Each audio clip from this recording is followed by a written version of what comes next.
My husband, Paul, 35 male, and I, 34 female, have been married for 7 years, together for 10. We don't have children. A mutual decision we made early in our marriage, and we've built what I thought was a solid life together. We both work full time, me as a physical therapist and him as an architect at a firm. Our relationship has had its ups and downs like any other, but I genuinely believe we had good communication and trust. Last Thursday evening, Paul casually mentioned over dinner that his old friend from college, Chris, was moving into a new apartment across town this weekend and needed help. According to Paul, Chris had recently gone through a messy breakup and didn't have many people to call on. Paul told me he had volunteered to help Chris move all day Saturday and Sunday. He explained that it would likely be long days since Chris had a lot of furniture and was downsizing from a house to an apartment. So sorting and heavy lifting were involved. I was a little disappointed because we usually spend our weekends together, often hiking in the Columbia River Gorge or checking out new restaurants downtown. We both work hard during the week, so weekends are our time. But I understood that helping a friend in need is important. So I just asked if he wanted me to come along and help too. Paul quickly said no, claiming there wouldn't be enough for all of us to do, and that Chris was embarrassed about the state of his place after the breakup. Something about Paul's response felt off. He seemed oddly insistent that I shouldn't come, but I brushed it aside. I've always tried not to be the suspicious, controlling type of partner, so I planned a solo weekend of catching up on some books and maybe calling a couple of girlfriends to grab brunch on Sunday. Saturday morning, Paul left early and he texted me a few times throughout the day with updates like still moving boxes and taking a pizza break. Around 9 p.m., he sent a message saying they were still working but making good progress and that he'd probably be late. He didn't get home until almost midnight, looking exhausted but satisfied with the day's work. Sunday morning was a repeat, an early start with promises to be back by dinner time. Around 4 p.m. I realized I was out of tea I like, so I decided to make a quick run to our neighborhood grocery store.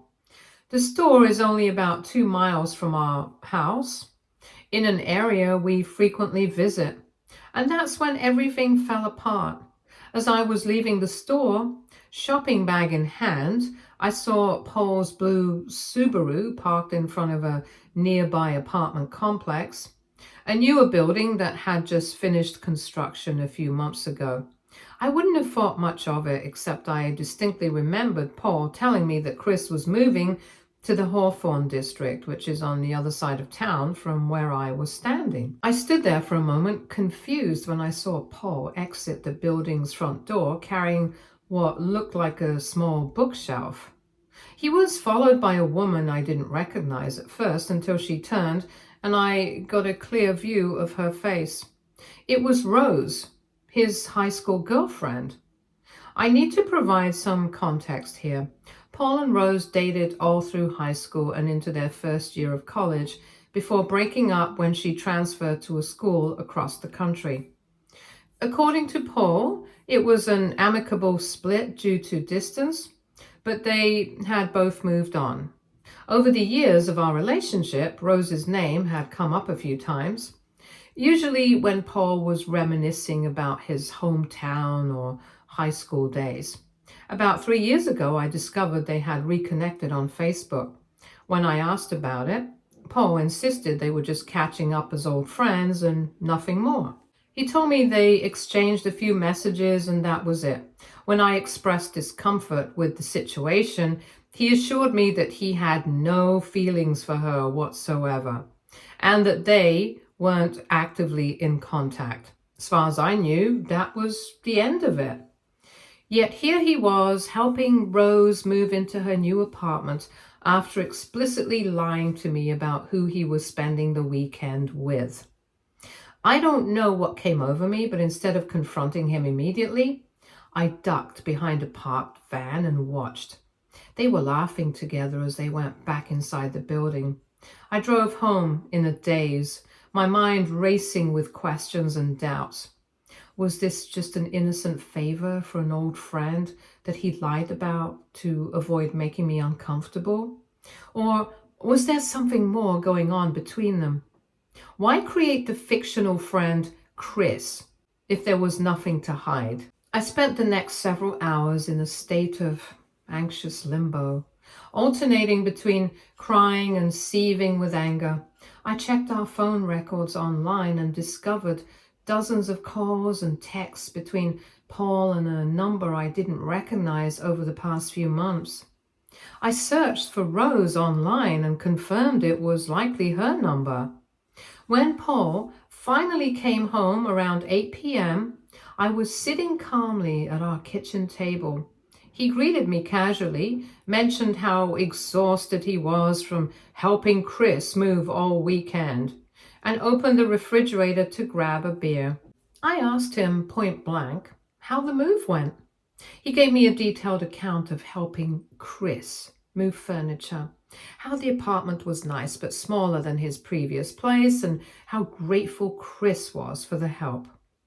I let him finish his elaborate lie before saying, "That's strange, because I saw you today helping Rose move into her new apartment when I was at the grocery store." The look on his face said everything: shock, guilt, and the realization that he'd been caught in a massive lie. What followed was one of the most painful conversations of my life. After initially trying to downplay the situation, Paul finally admitted that Rose had moved back to Portland about 6 months ago after her divorce. They had been in regular contact since then, meeting for coffee or lunch occasionally. When she mentioned she was moving to a new apartment, he volunteered to help. He swore that nothing romantic had happened between them and that he had only lied because he knew I would overreact if I knew he was spending time with her. I asked him if he would have been okay with me secretly meeting and helping an ex-boyfriend while lying about it. He deflected, saying it wasn't the same. When I pushed for why it wasn't the same, he couldn't give me a straight answer. The more we talked, the more his story kept changing. First, they had only reconnected recently. Then he admitted they'd actually been in touch, on and off, for years. First, they had only met in public places for coffee. Then he admitted they had gone to dinner a few times. Each admission made it clear that this wasn't just about helping an old friend move. He had been systematically lying to me about his relationship with Rose for years. When I asked to see his phone, he hesitated before handing it over. There were no messages from Rose, which seemed suspicious given what I'd seen on our phone records. When I pointed this out, he admitted he had deleted their conversation threads to avoid exactly this kind of misunderstanding. That was the moment I knew our marriage was in serious trouble. We argued late into the night. He kept insisting he loved me and that Rose was just a friend, but he couldn't explain why the friendship required so many lies. At one point, he tried to turn things around on me, accusing me of spying on him and not trusting him. I reminded him that I had stumbled upon him by complete coincidence and that his lies were what created the trust issue in the first place. I didn't sleep at all that night. I lay awake next to my husband, this man I thought I knew, feeling like I was sharing a bed with a stranger. By morning, I had made my decision. While Paul was in the shower, I started packing his essential clothes and toiletries into 2 large suitcases. When he came out and saw what I was doing, he started to protest, but I cut him off. I told him that trust is the foundation of a marriage, and he had just demolished ours. I said I needed space to think about whether our relationship could be salvaged and that he needed to leave. He begged me to reconsider, promising to cut off all contact with Rose and to go to couples counseling, but something inside me had hardened. The calculated nature of his deception, creating a fictional friend, planning an entire weekend of lies, deleting messages, showed a side of my husband I'd never seen before and never wanted to see again.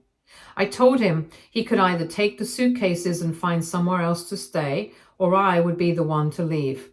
After realizing I wasn't going to back down, he finally took the suitcases and left, saying he would go to his brother's place and that we would talk when I had calmed down. Once he was gone, a cold anger settled over me. I spent Monday methodically packing up the rest of his belongings, clothes, books, his collection of vinyl records, his gaming console, all of it went into boxes. I knew Rose's new address from seeing them at the apartment complex. I contacted a local moving company and paid for his boxes to be delivered to her address the following day, with a note that simply read, "Since you're such good friends, you can continue helping each other out. Don't contact me except through my lawyer." I also changed the locks on our house, which I know is legally questionable since we both own the home, but I needed that sense of security. I texted Paul once the delivery had been completed, telling him that his things were with Rose now, and that I expected him to respect my need for space by not coming to the house. His response was a flood of panic texts and calls, which I ignored. He showed up at the house that evening, unable to get in with his key, rang the doorbell repeatedly. I didn't answer. Eventually he left, and according to the location sharing we still had active on our phones, he did, in fact, go to his brother's house. Now it's been 2 days since I sent his things to Rose's apartment, and I'm sitting here wondering if I overreacted. Part of me feels justified. The level of deception was profound, and the fact that he was spending time with an ex-girlfriend while lying about it crosses a major boundary for me. But another part wonders if I should have given him a chance to explain himself more fully, or if we should try counseling before I take such a dramatic step. I haven't filed for divorce yet, but I've consulted with a lawyer about my options.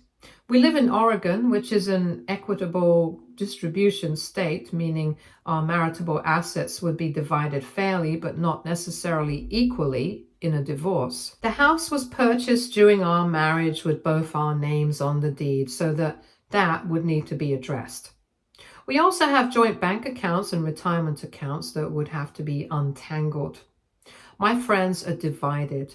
Some think I did exactly the right thing, while others think I should at least try counseling before ending a 7-year marriage. My parents, who adore Paul, are urging caution and reconciliation. I'm torn between my pride, which doesn't want to forgive such a betrayal, and my heart, which still loves the man I thought I knew. So, Reddit, what would you do in my situation? Did I overreact by packing up his things and sending them to Rose's? Should I agree to counseling, or is this level of deception a clear sign that our marriage is beyond repair? Am I the a-hole for changing the locks on our shared home?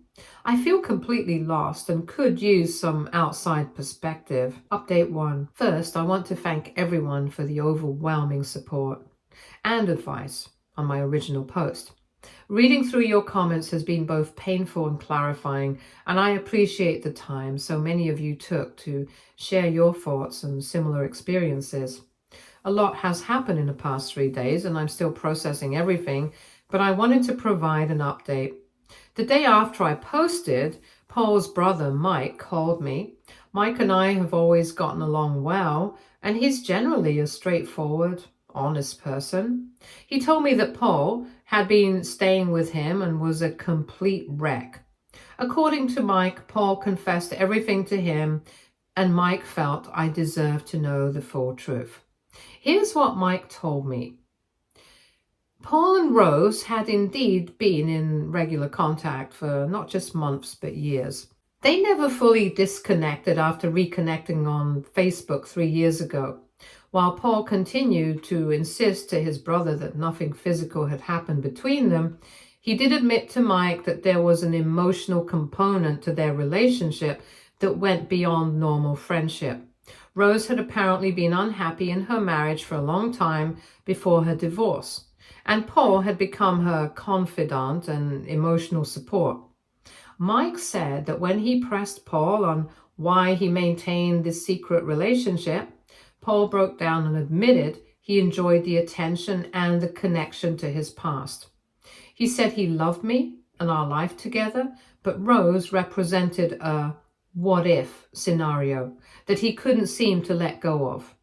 When she moved back to Portland, their communication intensified, and he found himself increasingly caught between his commitment to our marriage and his unresolved feelings for her. I asked Mike why he was telling me all this, and he said that while he loves his brother, he doesn't condone dishonesty in marriage.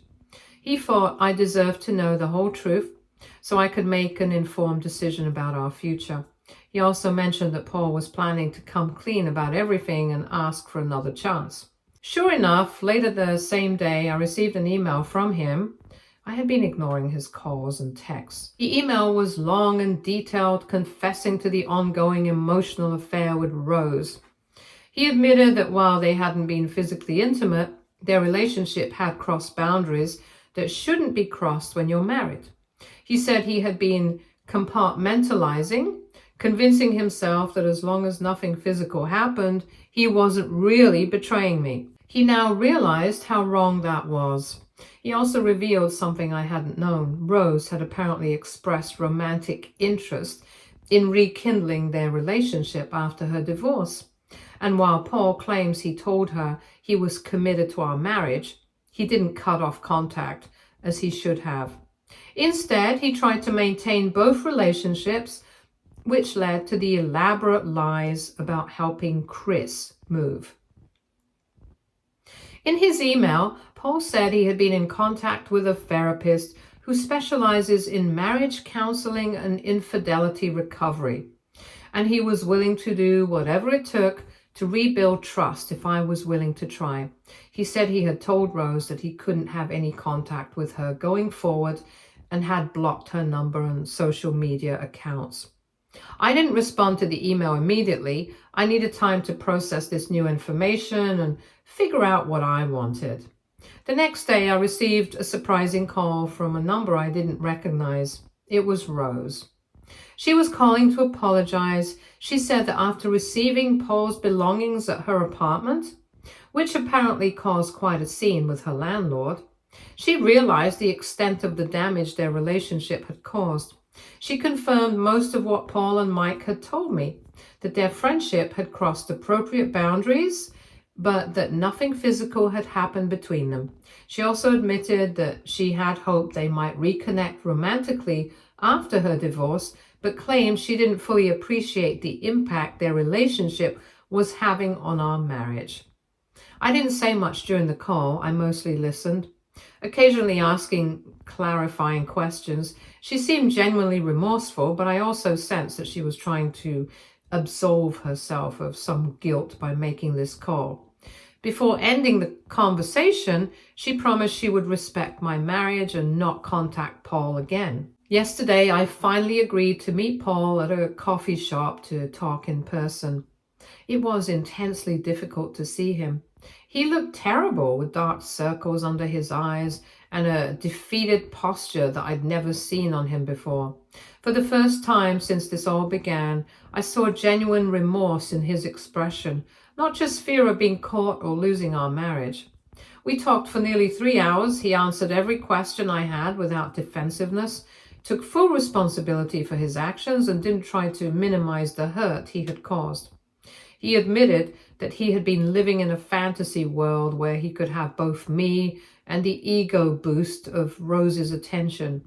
He said he'd been doing a lot of reading about emotional affairs and speaking with a therapist, and he now recognizes that what he did was absolutely a form of infidelity, even without physical intimacy.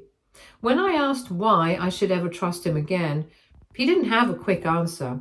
He simply said that he knew trust would have to be rebuilt slowly, if at all, and that he was prepared for that process to take years. He said he was willing to be completely transparent going forward. Open phone policy, location sharing, whatever I needed to feel secure while we worked through this. I told him I wasn't ready to make any decisions yet. The betrayal still feels too fresh, and I'm not sure if I can move past it. I explained that even if I wanted to try, the road to recovery would be long and painful for both of us, and I needed to be sure I had the emotional energy for that journey. We left things with me promising to think about counseling, and him continuing to stay at his brother's place while I decide what I want. He returned his new key to the house that his brother had told me he had made, acknowledging that I needed my space and security right now. So that's where things stand. I've scheduled an appointment with a therapist for myself to help process everything. I haven't decided about marriage counseling yet. In some moments, I feel ready to try to rebuild, and in other moments, I'm convinced that the trust is irrevocably broken. The fact that he maintained his deception for so long, getting better and better at lying to my face, terrifies me. How can I ever be sure he's not lying again in the future? I want to thank everyone again for their support.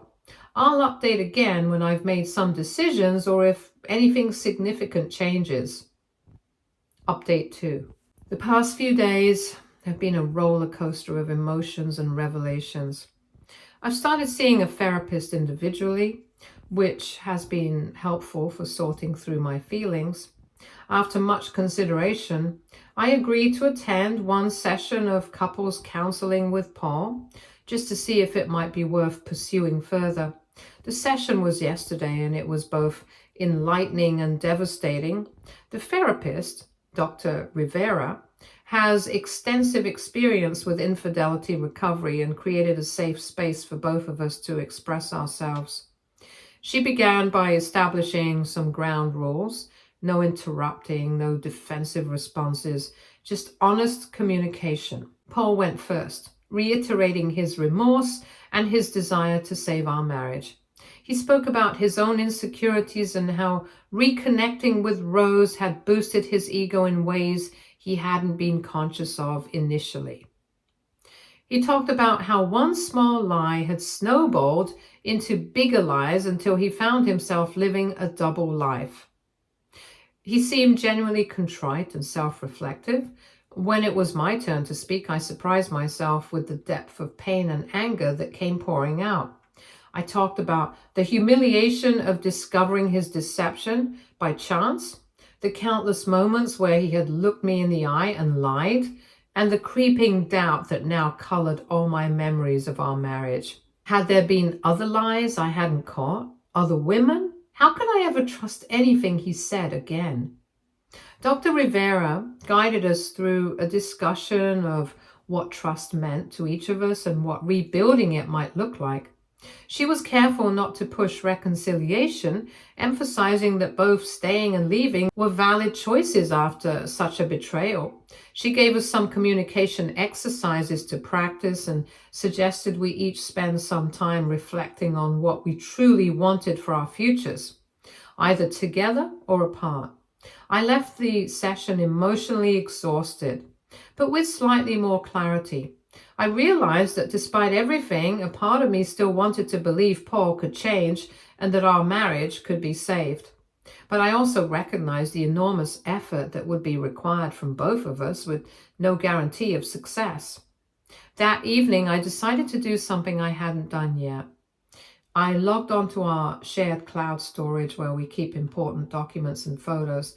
I wasn't even sure what I was looking for, just following an instinct that there might be more to discover. In a folder called Work Projects 2023, I found a subfolder with Rose's name. Inside were dozens of photos of them together over the past year at restaurants, hiking trails, even one of them at what looked like a concert, his arm around her shoulders, Nothing explicitly romantic, but certainly not the casual, occasional coffee meetings he had initially described. There were also several screenshots of text conversations where they discussed their feelings for each other. While they never explicitly mentioned a physical relationship, the emotional intimacy was unmistakable, with messages like, "I can't stop thinking about seeing you yesterday," and "No one understands me the way you do." The timestamps on these photos and messages revealed that they had been meeting regularly throughout the time period when Paul claimed they had minimal contact. Several of the outings occurred on days when he had told me he was working late or meeting with male friends. I felt physically ill looking through these files. It was clear that the emotional affair had been much more intense and deliberate than even his recent confessions had indicated. The carefully hidden folder also suggested premeditation that contradicted his story about one small lie snowballing. I called Paul immediately, my hands shaking. When I told him what I had found, there was a long silence before he simply said, "I was going to tell you about those." I asked when exactly he had planned to share this information, given that he'd had multiple opportunities to come completely clean. He didn't have a good answer. I ended the call and emailed the therapist to cancel our next couples session, explaining what I had discovered. She responded compassionately, offering to continue seeing me individually, but respecting my decision about the couples counseling. Later that night, Paul sent a lengthy text, apologizing again and claiming he had been working up the courage to reveal everything in our next therapy session. He said he was afraid of overwhelming me with too much at once. At this point, his explanations just sounded like more manipulation to me. This morning, I contacted my lawyer again and officially started the divorce process. Oregon is a no-fault divorce state, so the emotional affair doesn't impact the legal proceedings significantly. But documenting the timeline of deception might be relevant for negotiations regarding our assets. Paul has been calling and texting constantly since I told him about the divorce.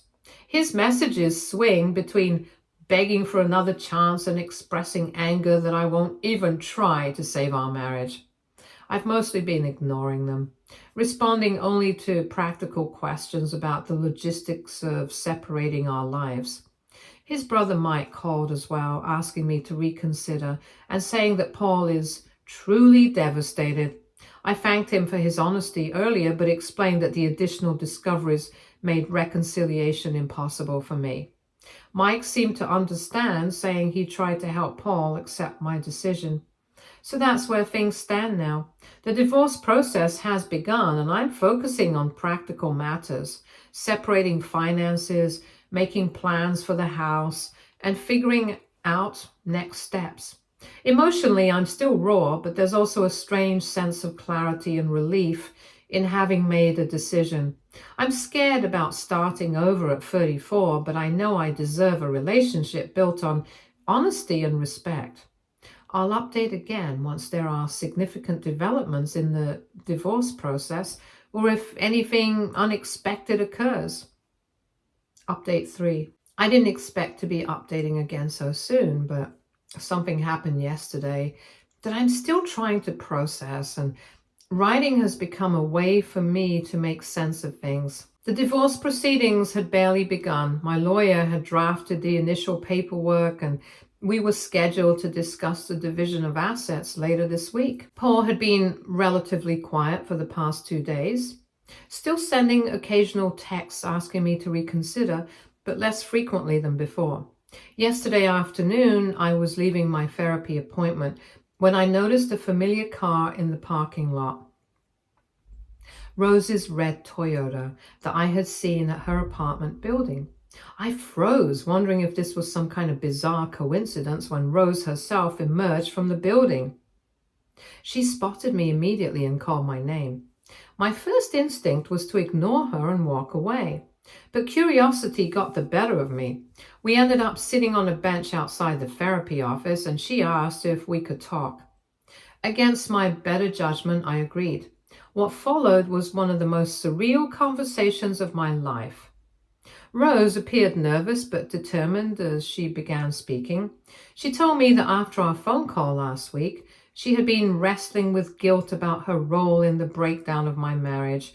She claimed that while she had genuine feelings for Paul, she had come to realize that their relationship was built on nostalgia and fantasy rather than reality. Then came the bombshell. Rose confessed that contrary to both her and Paul's previous statements, their relationship had indeed become physical about 4 months ago. According to her, it happened after they ran into each other at a mutual friend's birthday party, a party Paul had told me was a work event. They had both been drinking, ended up talking for hours about their past, and eventually went back to her apartment. Rose said that after that night they had met up for several more times, usually during those supposed late work nights or when Paul claimed to be out with friends. She showed me text messages on her phone confirming these meetings, explicit messages that left no doubt about the nature of their relationship. When I asked why she was telling me this now, Rose's answer surprised me. She said that after receiving Paul's belongings at her apartment and our subsequent phone conversation, she had suggested to Paul that they officially start dating since my marriage was clearly over. According to her, Paul panicked and said he was trying to save our marriage and that their affair had been a mistake. He apparently told her he loved me and wanted to make things work, which left her feeling used and discarded. Apparently, she realized that he had been lying to both of us. He told her that our marriage was practically over and that he was just waiting for the right time to leave. He made it seem like we were barely more than roommates. I sat there in shocked silence as Rose continued. She apologized for her role in the affair, but made it clear that her confession wasn't purely altruistic. She wanted me to know exactly who Paul was and what he had done, perhaps as her own form of revenge against him for the rejection. When I finally got home, I forwarded screenshots of the messages Rose had sent me to Paul with a simple text. "Is there anything else I should know?" His response was immediate, a phone call that I reluctantly answered. Paul was distraught, alternating between anger at Rose for blindsiding him and desperate apologies to me. He confirmed that the physical affair had happened as Rose described, but claimed it had ended weeks ago when he realized how much he was risking. When I asked why he hadn't disclosed this during his supposed complete confession, he said he was afraid this would be the final straw that would make reconciliation impossible. I told Paul that the divorce would proceed as planned and that his continued dishonesty only confirmed I was making the right decision. I also told him that all further communication should go through our lawyers, as I no longer trusted anything he might tell me directly. After hanging up, I called my lawyer to update her on the situation. And this morning I received an email from Paul. Despite my request that he only contact me through legal channels, he sent a long message expressing profound remorse and acknowledging that he had destroyed everything good in his life through selfishness and cowardice. He said he would not contest anything in the divorce and would agree to whatever terms I felt were fair. He also said he was starting intensive individual therapy to address his issues with honesty and commitment. The email ended with him saying that while he knows our marriage is over, he hopes that someday I might find it in my heart to forgive him, not for his sake, but for my own peace of mind. He said he would always regret being the fool who threw away the best thing that ever happened to him. I haven't responded to the email right now. Forgiveness seems like a distant possibility, but strangely, learning about the physical affair has provided a kind of closure. There's no more wondering, no more what ifs, no more questioning if I overreacted. The situation is crystal clear now, and so is my path forward. I've decided to accept a temporary position at my company's Seattle office while the divorce proceeds. The 3-month assignment will give me some physical distance from this city and all the painful memories here. My therapist thinks the change of scenery might be helpful for my healing process, and I agree. As for the house, I've decided to let Paul buy out my share if he wants to keep it. The thought of him living there with all our memories doesn't bother me as much as I expected. In fact, there's something fitting about him having to live surrounded by reminders of what he threw away. It's strange to think that just 2 weeks ago, I thought I knew exactly what my life was and where it was headed. Now, everything has changed and I'm facing a future I never anticipated. There's fear in that uncertainty, but also a growing sense of possibility. For the first time since this all began, I'm starting to believe that maybe this devastating end could eventually lead to a new beginning. Thank you all for your support throughout this ordeal. Your comments and advice have been a lifeline during the darkest moments. I'm not sure if I'll update again. Part of moving forward means focusing on my new life rather than documenting the dismantling of my old one. But I want you to know that sharing my story here has been an important part of my healing process, and I'm grateful for this community. Stay tuned for more stories from Our Girl Relationships.